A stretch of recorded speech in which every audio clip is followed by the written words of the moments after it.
तो नमस्कार, बहुत स्वागत है। यदि आप भी ईपीएफओ के कर्मचारी हैं, ईपीएफओ के अंतर्गत आपका भी पीएफ कटता है, तो यह वीडियो आपके लिए बेहद ही इम्पोर्टेंट होने वाला है। इसको एक बार पूरा जरूर देखिएगा, क्योंकि यहाँ पर आपको 7 लाख रुपए तक का लाभ किस प्रकार से मिल सकता है वह बताएंगे।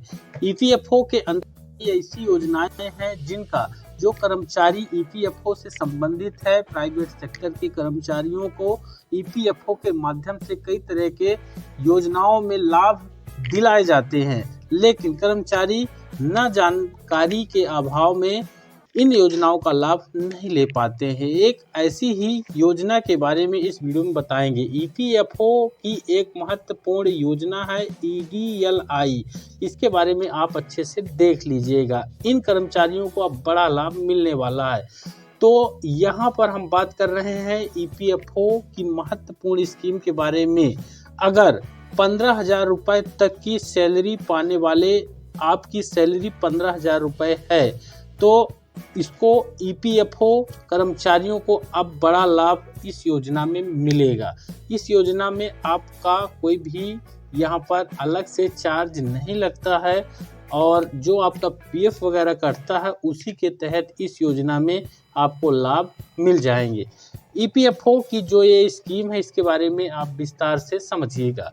कर्मचारियों के लिए एक अच्छी खबर है। भारत सरकार ने श्रमिकों की सामाजिक सुरक्षा को बढ़ाने के लिए सन 1976 में कर्मचारी जमा लिंक्ड बीमा योजना, जिसको एम्प्लॉयज डिपॉजिट लिंकेड इंश्योरेंस कहेंगे, एक बीमा योजना है, तो इसको ईडीएल के नाम से जानते हैं। अब इसके बारे में समझिए आखिर ये है क्या। कर्मचारी भविष्य निधि संगठन यानी कि ईपीएफओ द्वारा इस स्कीम की देखरेख की जाएगी, और इस पहल का उद्देश्य प्राइवेट सेक्टर में काम कर रहे कर्मचारियों को जीवन बीमा लाभ प्रदान करना होता है, जो ईपीएफओ के सदस्य होते हैं, जिनका पीएफ वगैरह जो है यहाँ पर कटता है उनकी सैलरी से। अब योजना के बारे में समझिए।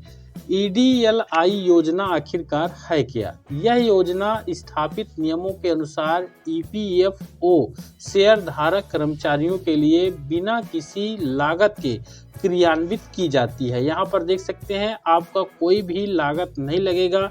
इसमें अलग से आपको कोई भी राशि जमा करने की जरूरत नहीं है। अगर आप ईपीएफओ के कर्मचारी हैं तो आप इस योजना में लिंक हो जाएंगे। यह कर्मचारी भविष्य निधि एवं विविध प्रावधान अधिनियम 1952 के तहत पंजीकृत सभी संस्थाओं पर लागू होता है। 15,000 रुपये तक का मूल वेतन पाने वाले कर्मचारियों को अपने आप इस योजना में नामांकित हो जाते हैं। तो अगर आपकी भी वेतन 15,000 रुपये है या उससे ज़्यादा है, तो आप भी इस योजना में नामांकित हो चुके हैं। अब नियोक्ता को कर्मचारी के मासिक वेतन का 0.5% ईडीएलआई योजना में योगदान करना होगा, जिसकी अधिकतम वेतन सीमा 15,000 रुपये होगी। यह ध्यान देने योग्य है कि कर्मचारियों को ईडीएलआई में कोई योगदान देने की आवश्यकता नहीं होती है, यानी आपका 1 रुपये भी इसमें अलग से देने की कोई भी जरूरत नहीं होती है। अब यहाँ पर आप देखेंगे कि नामित जो व्यक्ति हैं उनको लमसम बीमा की राशि कितना मिलेगा, इसको भी समझिए। अब रोजगार के दौरान कर्मचारी की दुर्भाग्यपूर्ण मृत्यु की स्थिति में नामित व्यक्ति को लमसम बीमा राशि मिलेगी। इस लाभ की गणना कर्मचारी द्वारा पिछले 12 महीनों में अर्जित औसत मासिक वेतन के 30 गुना के आधार पर की जाती है, जिसकी अधिकतम सीमा जो होती है 50,000 रुपये। यहाँ पर देख सकते हैं 50,000 रुपये होगा, ये 30 गुना के हिसाब से, यानी इनकी जो संख्या है 15,000 है।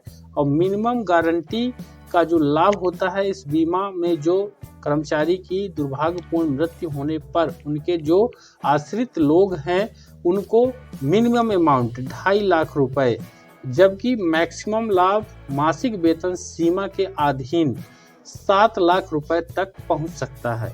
यह योजना मृतक कर्मचारियों के परिवारों को वित्तीय और सामाजिक सुरक्षा प्रदान करने में एक महत्वपूर्ण भूमिका निभाती है। वहीं आपको बता दें कि इस योजना में नियोक्ता कर्मचारी के वेतन का 0.5% योगदान देता है।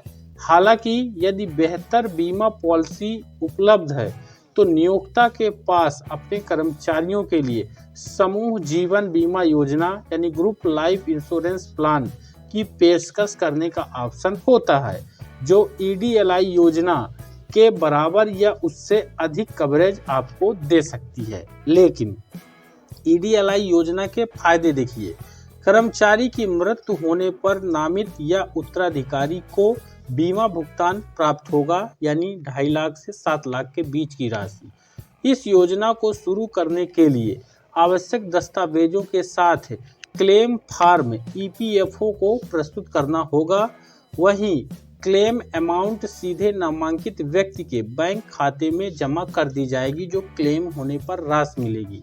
इस परियोजना के लिए नामित व्यक्ति को ईपीएफओ वेबसाइट या निकटतम कार्यालय से फॉर्म 5IF प्राप्त करना चाहिए। तो ये एक लेटेस्ट अपडेट है ईपीएफओ को लेकर, जो ईडीएलआई योजना है और जो कर्मचारी हैं। इसको ज़्यादा से ज़्यादा लाइक कर दीजिएगा, इसको शेयर कर दीजिएगा और आप सभी से निवेदन रहेगा, चैनल पर नए हैं तो सब्सक्राइब जरूर कर लीजिएगा। धन्यवाद।